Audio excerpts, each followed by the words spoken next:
Hey yo, I got something to say. Welcome back to the channel. If you find any of this information useful, make sure you like, comment, and subscribe. The subscribe button is in red, the like button is a thumbs up, and drop a comment, drop a question, chat it up with the people. We're getting a lot of engagement in these videos. Let's keep the momentum going. Come on guys, we can do it. Now in this video I'm going to cover two topics. The first topic that I'm going to cover is what I was trying to say. We're going to try to clarify my message in the previous video regarding Lewis Rossman and small businesses in the downtown Newark district.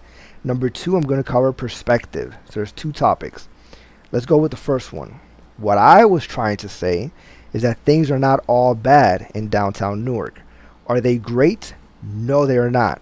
But if you compare my video to Lewis Rossman's, you look at Lewis Rossman's and it was like everything's closed, nothing's open, businesses are leaving. Objectively, it was a very dark picture of downtown Newark. In my video, you can see, if you look past 311, because it seems like a lot of people stopped looking as soon as they saw Starbucks and Dunkin' Donuts and Citibank. They were like, big business is taking over. They're taking out all the mom and pop shops. If you look past it, you can see that there's a Shoe Source, there's a Paradise Center, there's VIM, there's Buckle Up, Mad Rag. Are businesses doing great? No. They could use more foot traffic. They could use more people shopping. Yes. But it's not like everything is shut down and things are bad. So that was what I was trying to say in the previous video. Number two, we're going to cover perspective. Now, I think a lot of people in the comment sections were saying that big businesses are taking over. They're driving out the mom and pop shop. We can sit here and we can complain. It's currently 2021. We can sit here and we can complain till 2030. We can sit here, we can type, we can create videos. Lewis Rossman can go around all of America. He can go to Detroit, South Central LA, Chicago, Pittsburgh, Newark, New York, Tennessee, North Carolina. He can go all over America. This is closed. This retail space is closed. This retail space is closed. Retail apocalypse. American consumer decay. They're driving out the mom and pop shop. What good does that do me? What good does that do you? It's not like, at the end of the day, it's all about dollars. We're going to keep it 100% real. This channel is 100% real, 100% gritty. At the end of the day, is make sure that I'm good, that you want to be doing good as well. So what good does that do me? But now, take for instance, because you got to be solution oriented. What if Lewis Rossman used his platform and he said, we're going to crowdfund? You know what? Everybody donate 500, donate 1,000. I'm going to pay you back 10%. When it's all said and done, I'll pay you back 10%, right?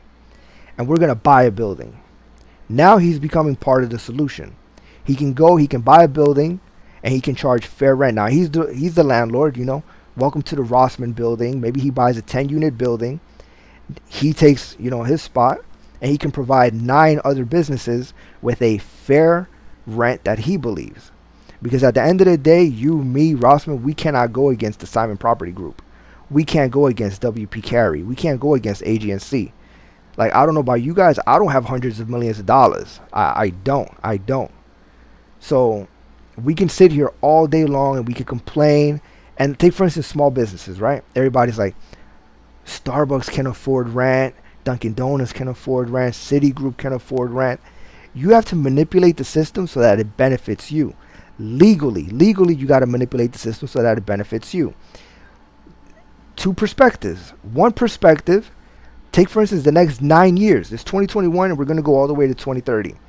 I can sit here and I can, Citigroup is paying rent, Dunkin' Donuts is paying rent, Starbucks is paying rent. They're driving out small businesses. That's not helping me. That's not helping my bottom dollar, to be honest with you.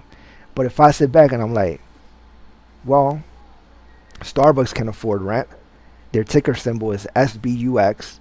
I can invest $100 into Starbucks, which pays me a dividend on a quarterly basis. Hopefully the stock appreciates. And if I maintain a positive attitude from now to 2030 and I buy 1 stock, 2 stocks, and I start investing, oh, Starbucks took over, Dunkin' Donuts took over, Citigroup took over. All right, let me invest in these companies. And I do that from now to 2030. I guarantee you I'll be in a better position than if I spent that whole time. This is empty. They're driving the small businesses out. This and that. What good did that do me? You know what I'm saying? We're taking a 2021 to 2030 time frame. We're going to take those 9 years.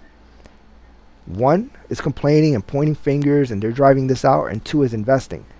You have to be more solution oriented so that at the end of the day it helps out your bottom dollar. And my heart goes out to small businesses. You know what I'm saying? Like, I understand it's difficult times, but you can either sit back and complain and point fingers, or you can be proactive, take action, make sure that you're good. So that's my whole thing on perspective, and I'm telling you guys, once you flip that switch and you start becoming more solution oriented, things just start to snowball. Things start you start being you start looking for solutions, and you start looking for hacks. I call them a little bit of hacks, because like, take for instance, there's an ETF called Weekly, WKLY. Take for instance, my income is low, and I'm like, man, my income is low, and I want to create passive income, and I'm having a hard time paying my bills, this, and that. With the single ETF, WKLY, which is a product by SoFi, you buy a $50 share, they're going to pay you 2 cents every week. Now, I know people, I can already hear people in the comment section. You think I can live off 2 cents? But it's called building up, building up. If you work at McDonald's, you work at Starbucks, you're a business owner, it's better to be proactive and to do something. You can go invest 10K, 20K, and it starts producing $6, $12 a week. That's $48 a month, and it just starts building from there. But I'm telling you guys, 99% of the people are going to sit back and complain for whatever reason, whether it is small business, personal reasons. They're just going to sit back. 99% of the people are going to complain. And I'm going to tell you this: nobody, not your mom, not your dad, not your boyfriend, your girlfriend, your wife, your husband, people from church, your religion, nobody's going to fix your problem. If Louis Rossman has a problem with retail spaces and rent being too high, I like his channel. I've been a long time fan. I've been a long time subscriber. But at the end of the day, when you start to fight for yours and you start to worry about your pockets, you start to think like, man, maybe I need to do something. Maybe I need to be more proactive. If I was him and I had 2 million subscribers, I would crowdfund. I would buy a building, call it the Rossman building, and provide at least, you can say, Simon Property Group, you guys are charging $300 per square foot. Here at the Rossman building, we're charging $50 per square foot, or whatever number, is proper to cover cost and taxes and stuff like that. But we have to be part of the solution, even if it's a small part, guys. That was my whole spiel. So until next time, I hope this answers the question. Feel free to roast me in the comment sections if you want to. Until next time, I'm out. Peace.